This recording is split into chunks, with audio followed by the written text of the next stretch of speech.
Hi everyone, কেমন আছো সকলে? আশা করছি সবাই খুব ভালো আছো আর আমিও খুব ভালো আছি। তো নতুন একটি ভিডিওতে তোমাদের সকলকে জানাই অনেক অনেক স্বাগত আর ভালোবাসা। তো দেখো, গতকাল রাত্রে খুব বৃষ্টি হয়েছে। তো সকালে উঠে দেখছি এই যে পেছন দিকে আমাদের কলপাড় যেখানে, ওখানে প্রচুর জল জমেছে। তুলসী গাছ এটা পুরো গেছে, এই পাশ থেকে হেলে গেছে, এগুলো আবার ঠিক। আর এই যে উঠান দেখায় কতটা কাদা জল জমেছে। তুলসীর গাছগুলো আছে না, ওগুলো হেলে গেছে। তো অনেক বৃষ্টি হয়েছে।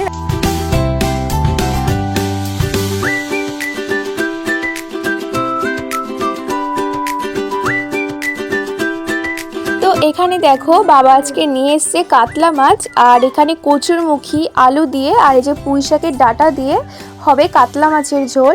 তো এত গরমে কাতলা মাছটা বেশি মশলা দিয়ে করা হবে না। তো ফার্স্টে ভেবেছিলাম কাতলা মাছটা একটু পেঁয়াজ রসুন দিয়ে একটু গ্রেভি করে করব। তারপরে ভাবলাম যে না, এটা একটু পাতলা করে ঝোল করব সবজি দিয়ে। তো সেই জন্য দেখো সবজি কাটা হয়ে গেছে। তো মাই রান্না করতে বসেছিল। তো পরে আমি মাকে বললাম যে মা, রান্নাটা আজকে আমি করি। তো মা বললো ঠিক আছে, তাহলে তুই কর। তো এই দেখো আমি রান্নাটা বসিয়ে দিয়েছি।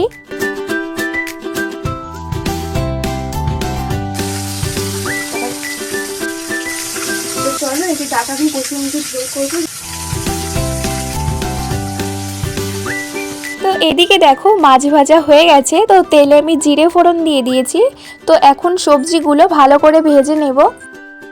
ওটার মধ্যে ডাটাটা দিয়ে ডাটাটা রাখতে দেবো।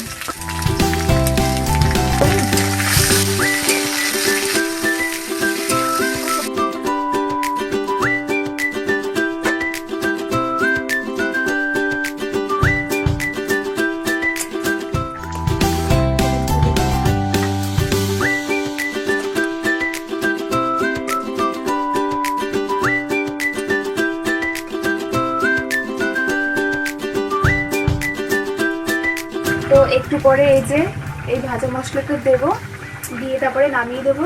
তো এমনি সবজি সেদ্ধ হয়ে গেছে। তো একটু মাছটা দিয়েছি, একটু হালকা ফুটবে, 2-5 মিনিট ফোটাবো, তারপরে মশলাটা দিয়ে নামিয়ে দেবো। আর একটু ঢেকে দিই, একটু ফুটে। তো এই যে রান্না হয়ে গেছে। তো দেখো এক্ষুনি কারেন্টটা চলে গেল, কারেন্টটা ছিল। তো যাই হোক, চলো দেখিয়ে দিই। তো এই যে এখানে রান্না হয়েছে এই যে শুক্তো, কুমড়োর বড়ি দিয়ে, উচ্ছে আলু, কাঁচকলা পেঁপে দিয়ে একটা শুক্তো হয়েছে। তো এখানে হয়েছে মাছের তেল।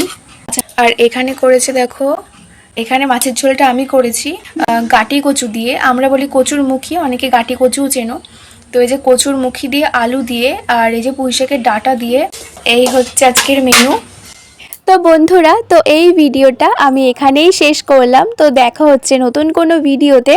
তো সবাই ভালো থেকো, সুস্থ থেকো, টাটা, লাভ ইউ অল।